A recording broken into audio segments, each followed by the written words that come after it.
지금 한미 관계는요, 언론에 나오는 이야기나 그 다음에 무슨 공식적으로 세미나나 포럼이나 이런 데서 나오는 이야기와 실제로 그런 데가 아닌 미국 사람들이 이렇게 프리하게 토킹하는 자리에서 나오는 말의 이 강도는 매우 다릅니다. 우리는 공식 기자회견이나 언론이나 뭐 세미나 등에서 나오는 아주 격식을 갖춘 이야기들만을 듣고 일부만 전달받고 있을 뿐인데요. 미국의 지금 조야에서 자기들끼리 나오는 이야기는 지금 한국 정부가 미국으로 하여금, 미국 국방부로 하여금, 군인들로 하여금 견딜 수 있는 한계점을 넘어가도록 일부러 밀어붙이고 있다. 그래서 미국이 이걸 지켜보고 경고하고 하다가 도저히 못 참겠다고 되면 미국이 한국에서 할 수 있는 방법이 뭐겠습니까?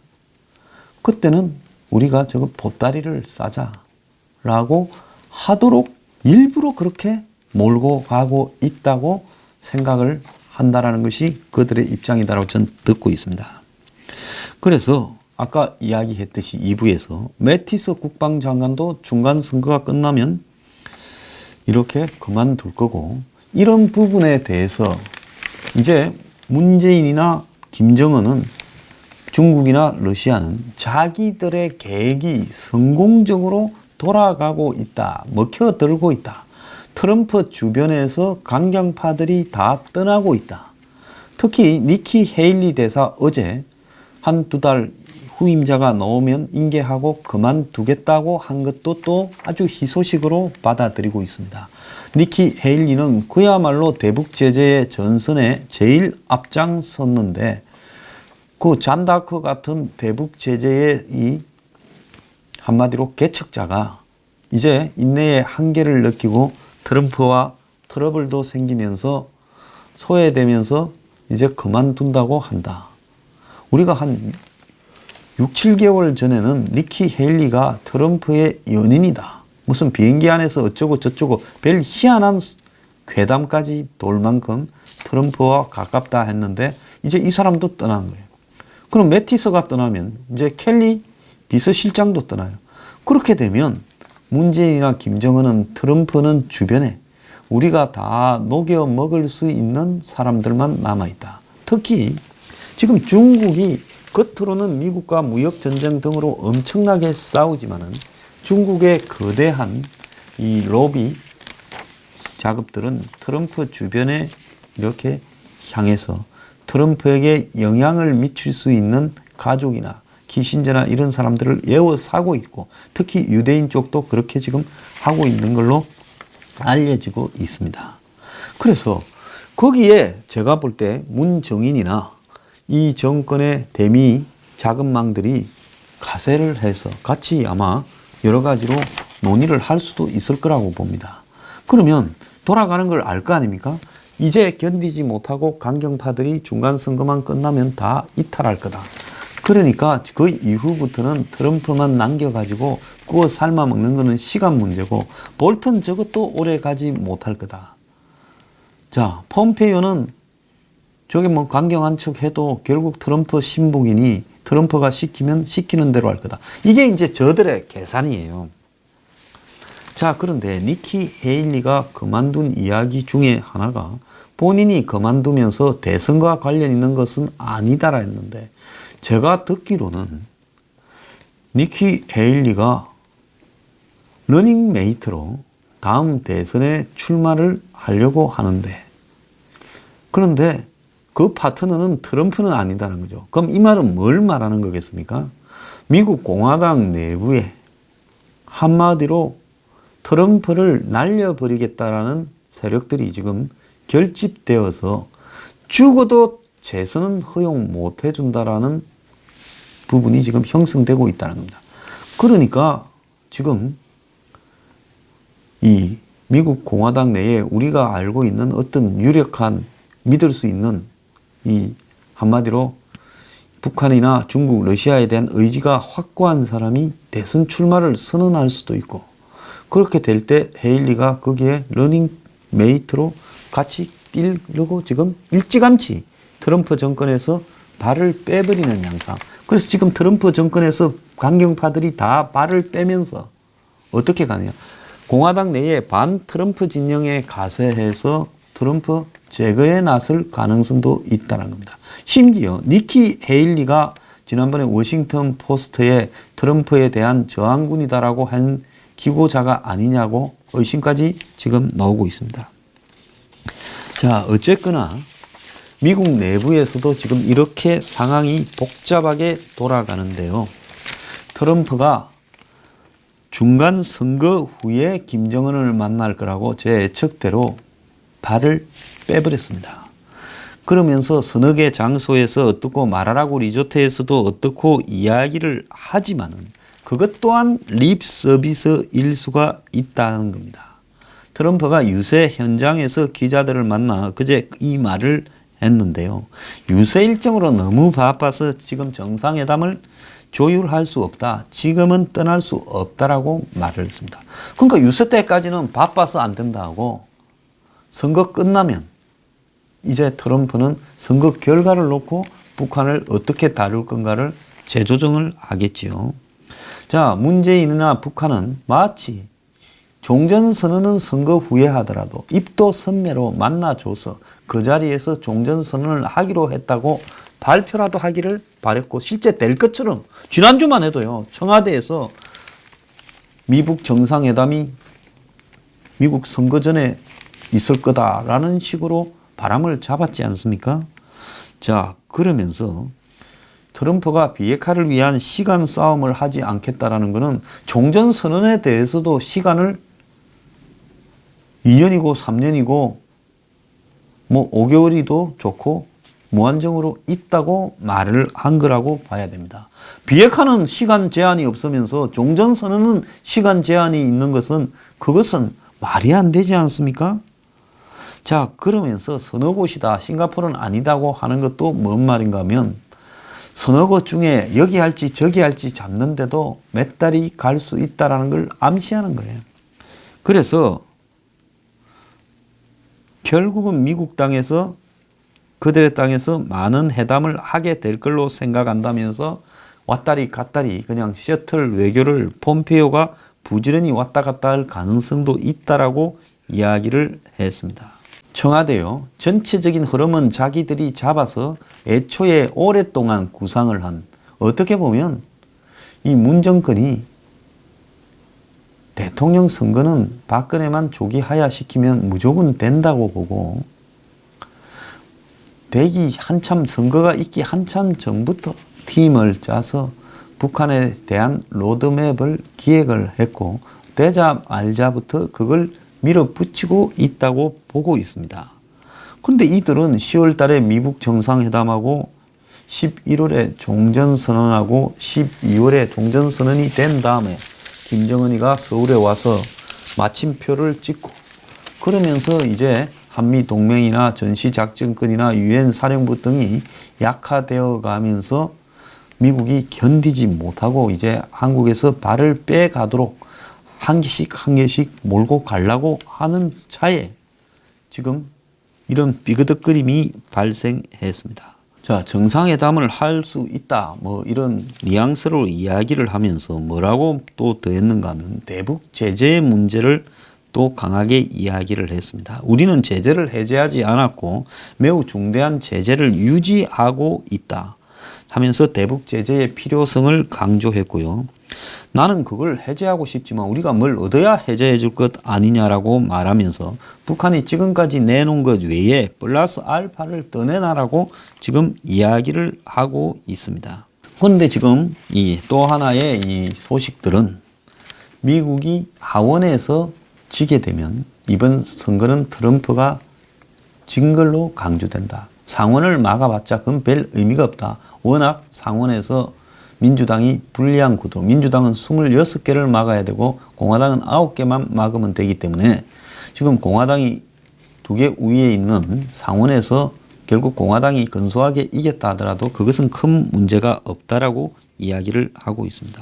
그런데 문제는 뭔가 하면 자, 중간 선거 이후에 미북 회담을 잡기로 했다면서 실질적으로는 중간 선거 결과가 결정적인 변수가 될 거라고 이야기를 지금 하고 있습니다. 자, 미국이 볼 때는 폼페이오가 북한에 갔다 왔지만은 가서 보니까 북한과의 협상에서 획기적인 진전을 이루는 것은 불가능하다는 판단을 트럼프한테 한 걸로 보인다. 그래서 이번에 트럼프가 트윗이나 뭐에 제대로 뭘 이야기하지 않고 있고, 폼페이오도 뭐 위대한 진전이 어떻고 말을 하지만은 그런 추상적인 소리 외에 어떤 말도 하고 있지 않다는 겁니다. 그러면 미국이 선거가 없었다면 가서 저거 안 되겠더라 하면서 세게 나간다고 할 건데, 선거 때 트럼프가 북한이 말을 안 듣는다면 그래 봐라 누가 협상하라 했냐, 네가 그걸 만나줘가지고 지금 잘 끌려가고 있다 하면서 네 탓이다라고 덮어 쓸 수가 있으니까 트럼프가 이러지도 저러지도 못하면서 살짝 덮어놓고 가는 이런 형태인데요. 그래서 선거 판세에 도움이 되는 한 방을 북한에서 한테서 얻지 못한다면 그냥 밀어버리는 게 상책이고, 쟤들은 그냥 말로 달래서 가는 게 상책이라는 겁니다. 그리고 요즘 이 정권이 아마 한국계 미국 외교 라인 쪽에 있는 사람들의 작업을 해서 마치 잘 되어가고 있는 듯한 발언을 흘리게 하는 거 아닌가 하는 의심을 하는 일이 좀 있습니다. 조셉 윤이 전에 미국 대북 특별 대표를 했죠. 미국 작은 성과에 만족하는 새로운 균형을 이뤘다.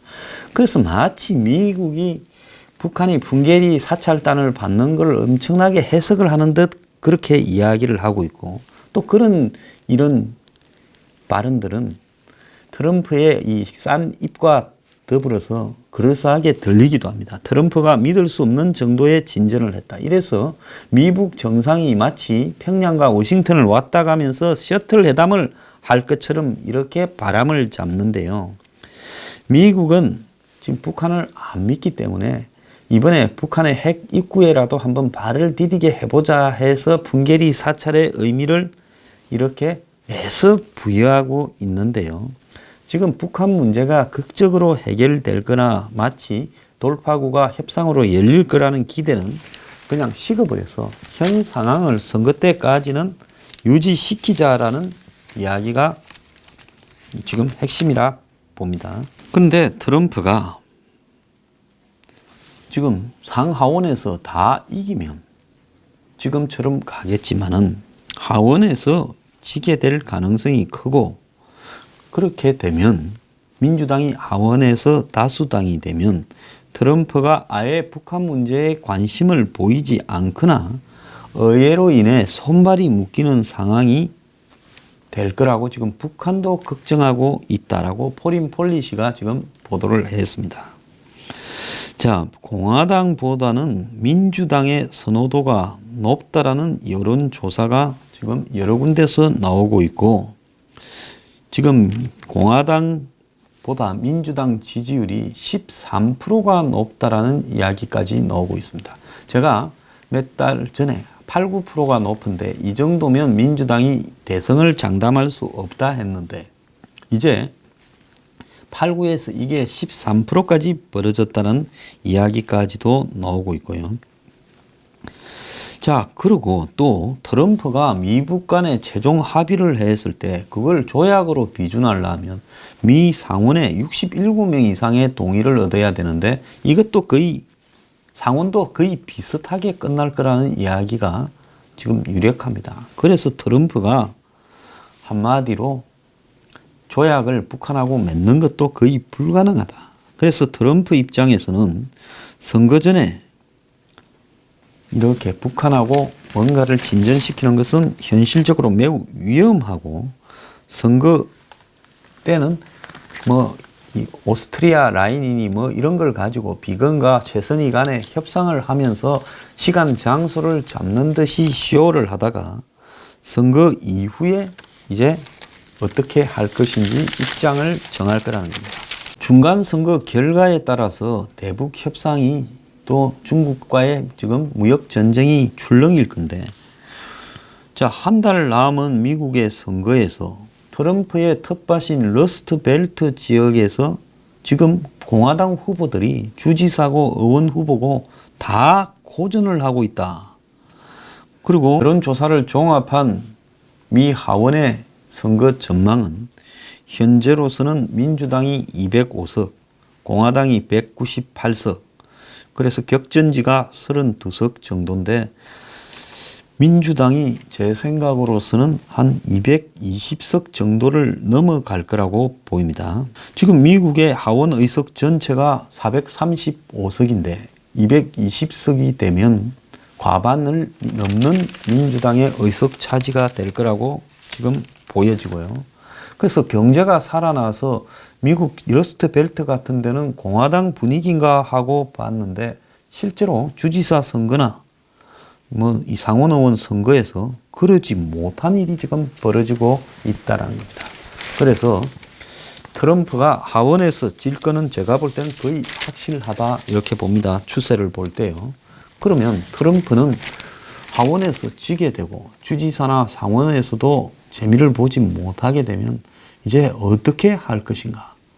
자, 거기에 미국의 강성 지금 안보팀들은 선거 뒤에는 빠져버리겠다고 이야기를 합니다. 지금 그만두면 트럼프한테 완전히 엿먹으라 하는 거기 때문에 억지로 참고 있는데요. 자, 이렇게 될 때 트럼프가 느낄 불안감은 매우 커질 거라고 보고 있습니다. 자, 미국 의회는 공화당, 민주당을 막론하고 북한의 비핵화를 바라보는 시각이 매우 원칙적이고 강경하기 때문에 오늘 VOA에 보면 미국 상원의원들이 중간선거 이후에 미북 정상회담을 해석이 분분한데 선거 결과가 변수가 안 된다 이 말은 선거 이후에도 지금처럼 진행된다라는 말이 아니라 미국의 상원 의원들이나 이런 사람들이 가지고 있는 북한을 바라보는 시각이 그대로 유지될 거라는 관점을 의미하는 겁니다. 자, 이 와중에 문 정권은 무슨 교황을 데려와서 어떻게 좀 해보겠다 생각을 하는데 교황은 한국에 오기 전에 북한에 대한 인권 문제, 북한의 강제노동 수용소와 북한의 정치범 수용소 등에 대해서 문제 제기를 해야 되고 김정은의 학살과 착취에 대해서 문제 제기를 해야 그것이 오늘날 종교인 지도자로서 마땅히 취할 방법이라고 저는 보고 있습니다. 교황청이 북한을 방문한다고 할 것인가? 저는 회의적이라고 보고 있습니다. 그게 만약에 간다고 하면 그건 교황이 아니라 그야말로 이 종교 지도자로서의 양심을 포기한 거라고 보고 있습니다. 그리고 이제 가톨릭이 그건 끝났다라고 저는 보고 있습니다. 자, 제 방송을 듣는 가톨릭 신자분들도요, 절대로 가톨릭 내부에서 그런 일들이 일어나서는 안 된다라는 분노를 같이 갖고 가야 됩니다. 자, 미국이 지금 북한이 뭘 내놔야 제재가 풀릴 거다라고 이야기를 하는 부분에는 비핵화에 대한 매우 치밀한 검증을 갖다가 하겠다라는 거고, 이 비핵화의 검증, 즉 핵리스트에 대한 신고, 그리고 사찰 검증 수순으로 들어오지 않을 경우에는 미국이 북한에 종전선언을 해줄 리가 지금 없다라는 겁니다. 자, 미국의 중간 선거가 끝나면요, 제가 생각할 때는 트럼프가 북한에 대한 입장을 바꿀 거라고 보고 있습니다. 그러면서 아마 강경한 부분으로 선회를 하면서 한 번 더 강경하게 압박을 해보고, 그래도 안 된다면 아마 트럼프가 북한에 발을 빼는 상황으로 가게 될 거다. 왜? 북한 문제를 이제 그 다음에 남은 것은 중요한 정치 일정은 2020년 한 7, 8월쯤에 있을 자신의 공화당 대선 후보 확정인데, 지금 공화당 내부의 분위기로 트럼프를 순순히 집권당의 대통령이니까 그냥 박수 쳐서 후보 시켜주자, 이게 안 될 거라고 보고요. 아마 트럼프하고 붙자라는 공화당의 상당한 내부 이런 분열이 시작될 겁니다. 그러면 트럼프는 이제 경선에서부터 고생을 해야 될 상황이 벌어질 거다. 그러면 트럼프는 지금 시간이 남아있는 2018년에 북한과의 관계를 정리하지 않고 이런 상태로 2020년까지 2년 가까운 시간을 끌고 간다는 것은 그건 아주 위험하다고 생각할 겁니다. 자, 그래서요, 문재인 여태까지는 잘 요리조리 여기 다른 말 저기 다른 말 하면서 빠져나왔는데요. 이제 미국의 분위기가 이제 막장 단계에 와서 심상찮아지고 있다는 걸 지금 생각을 해야 될 거고요. 아마 트럼프는 북한하고의 관계를 이렇게 리셋하게 되면 그때는 아마 한국의 문재인에 속았다. 한국이 중매를 잘못 썼고 거짓말을 했다라고 모든 책임을 전가할 가능성이 큽니다. 그때 이제 한국이 경제적으로 어떻게 될 건가를 한번 생각을 해봐야 될 수순이라 봅니다.